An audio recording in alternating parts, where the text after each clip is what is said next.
Hello, everybody, and welcome to episode 2 of the AnthonyKGoodwin PopPodcast. We are continuing down the theme of Disneyland-related things. I am excited because in less than 1 week, I will be in Disneyland for the first time since February of 2018. My wife and I will be celebrating 3 years of marriage, and we cannot wait. It'll be our first time without kids since May 2016, which barely even sort of counts because at the time my wife was pregnant, so it did limit what we could experience on that trip, and we're so excited to go back and to not be pregnant right now, and to have our 2 daughters. They will be hanging out at home with the grandparents, and we'll be celebrating 3 years of wild love. On today's episode, I'm going to talk about the top 5 Disney snacks. I picked these snacks based off of price. They're pretty affordable. They're nice to have on a budget, but also quite filling. And some of them are even shareable. Some of these are available in both parks. I mainly focus on Disneyland because I'm in California and it's mostly what I know. I've only been to Disney World 1 time. So if you're on the East Coast and you're frustrated why I don't speak about Disney World, I'm sorry.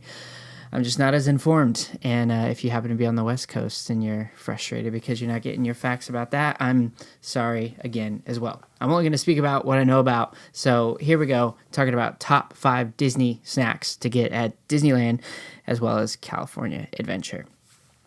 Top of my list for under $5. It's available everywhere at a store near you. But who cares about that? Only at Disneyland. The churros.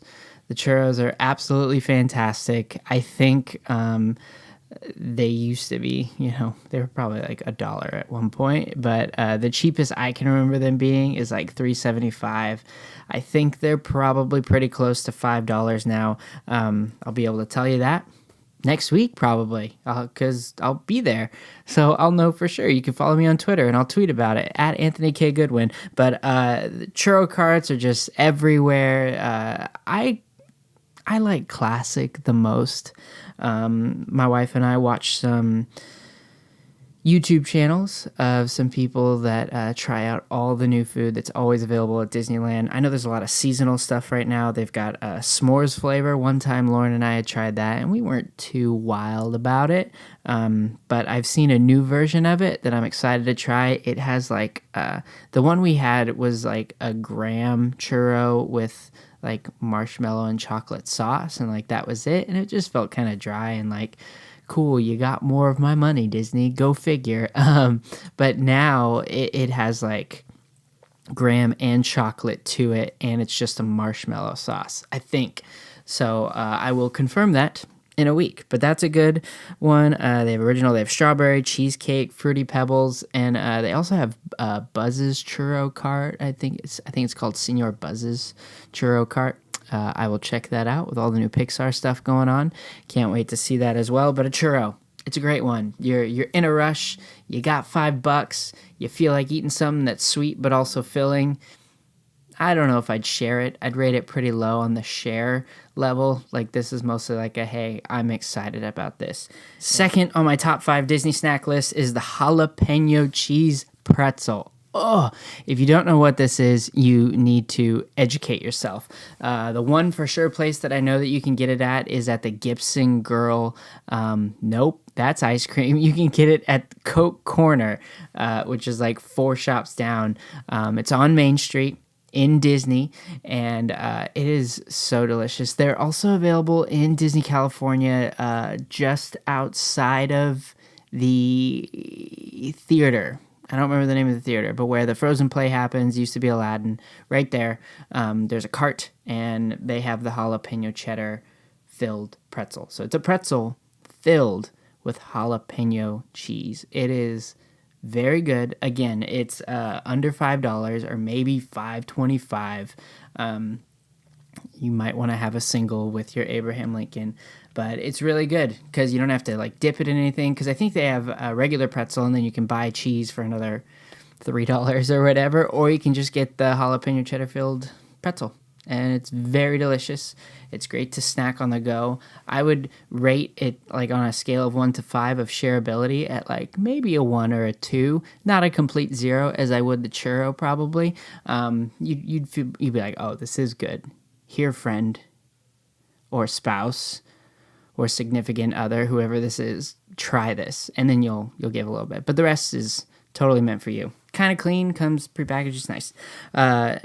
Which leads into number 3, which is the cream cheese pretzel. So now where you get the savory with the jalapeno cheddar, this one is on the sweet side. It's got cream cheese on the inside of it. It's not salted on the outside. I don't know if there's like some sort of powdered sugar or what on the outside, but it's also really good. Also pretty filling. Shareability level, maybe a 2 or a 3.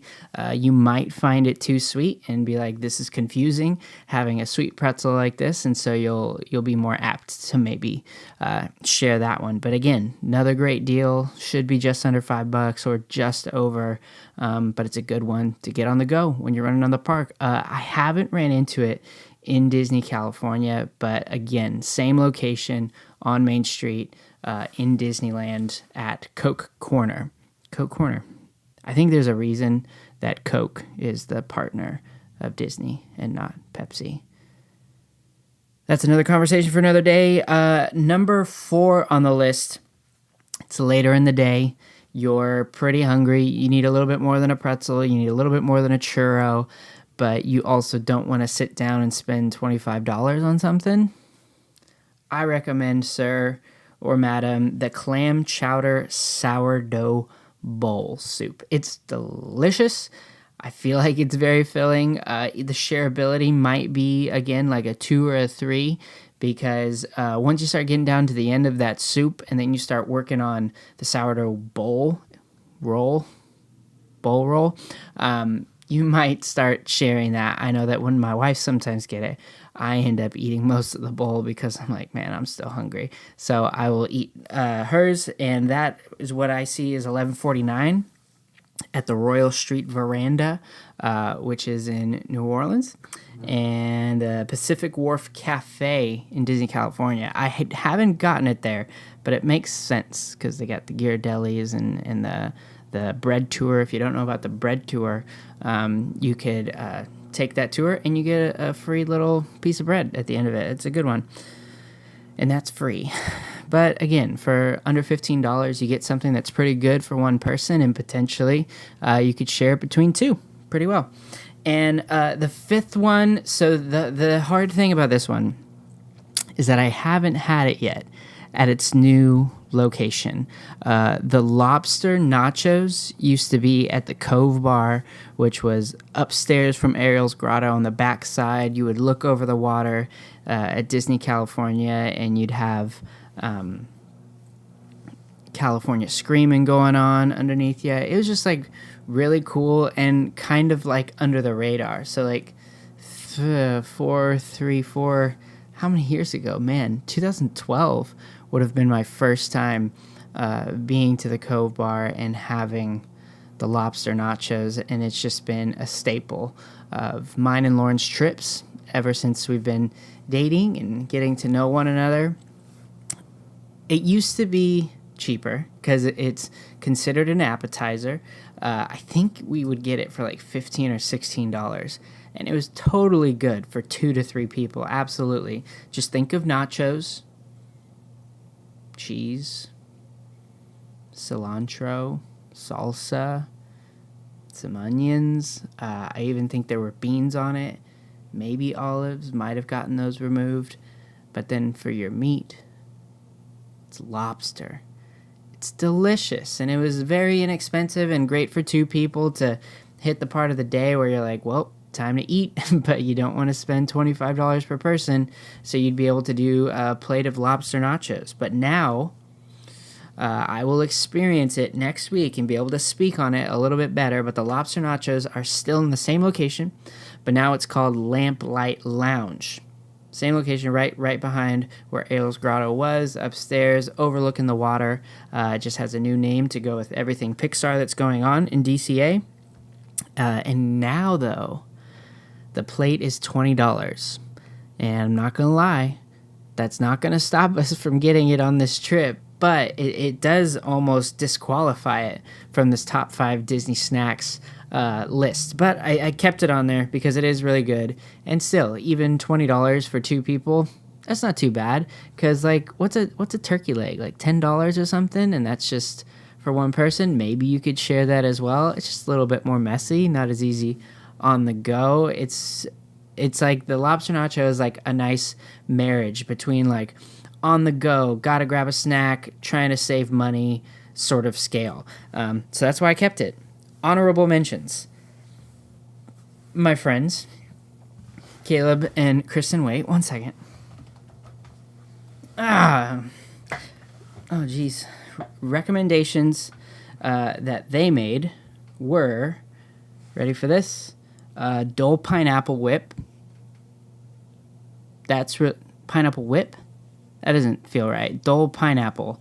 You know, the dessert snack. That's really good. Also somewhere in the $5 to $7 range. And then there's like a variety of different things. It is Dole Whip. That's right. I was right. What am I questioning myself for? That's good. That's trick, little pro tip. Maybe you do, maybe you don't know this. So the Tiki Room in Disneyland, there's the line outside. You always see it going pretty long, kind of extending its way towards Indiana Jones and Jungle Cruise and stuff. Well, if you go inside, like you're gonna go into the Tiki Room, just because you go in there doesn't mean you have to go to the Tiki Room. I know some of you are like, wow, how sacrilegious. We love the Tiki Room. Maybe you don't love the Tiki Room and you just love the Dole Whip. You can jump that line because inside there's another line. You can just go right in, get your Dole Whip, and then leave. You don't even have to ever go into the Tiki Room, but maybe you do. You can do that.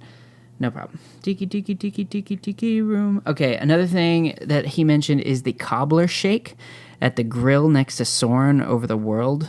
He said it was good. Cobbler. I'm assuming it's some sort of like peach cobbler or something. Strawberry cobbler, banana cobbler. I don't know my cobblers too well. Another thing he mentioned is caramel apples. There are caramel apples everywhere at Disneyland. So many sweet shops that they have. You know what? That does remind me of another snack. I'll share that in just a second. But the caramel apples, I don't know. I just always feel like they're like too hard and always kind of messy. I think on the trip that we did in February, my wife bought one for our daughter, and we ended up like asking for a knife at a restaurant. We cut it up into pieces and just, fed it to her one by one like that because she's not even 2 years old, so she can't like just eat it. Okay, but that does remind me of another snack. I don't know about you, but I absolutely love Goldfish, the snack crackers. So delicious, so yummy. A little bit of a comparable option that is available at most all Disney parks, wherever they have their assorted prepackaged sweets and savory things like pretzels and chocolates and the goofy candy, all that kind of stuff. They usually also always have Chip and Dale cheese crackers. And those come in like a clear, spherical sort of packaging, and it's very yummy, very good. Also on the cheaper side, just a good thing to snack on the way. Other highlight, I have a friend who also, every time we go to Disney with him, he needs to buy himself a dill pickle outside of Adventureland and go on the Pirates of the Caribbean ride, and he just eats it on the ride. It's a weird, I don't know, maybe something happened to him as a kid, and he's like, this is what needs to happen, but it's something that he always does. And from that experience, I bought a dill pickle or two. I was like, yeah, this is a good snack. Okay. Well, that's it for my top 5 Disney snacks at Disneyland and Disney California. Let me know what your favorite snacks are to get at the park, or your response might be, nope, Anthony, you're kind of silly because you shouldn't be buying any of their snacks. You should bring in your own. Valid point, but I do it for the love and the experience of everything Disneyland. So let me know what you think. What did I miss? Thanks for tuning in, and we'll catch you guys sometime later this week, maybe. Kind of liking the 2-time a week release idea, but as of right now, Tuesday feels like the easiest and smoothest to to make happen. Let me know what you think about that as well. You can follow me on Instagram and on Twitter at AnthonyKGoodwin. Be sure to subscribe. The podcast is now available on a few different platforms, so that's cool. Anchor's one of them. Radio Stitcher's another. Radio Stitcher, that's not what it's called. Man, I should have been prepared for this one. I did all my research on everything else, and now I'm messing all this up. Available on Overcast. Available on Anchor.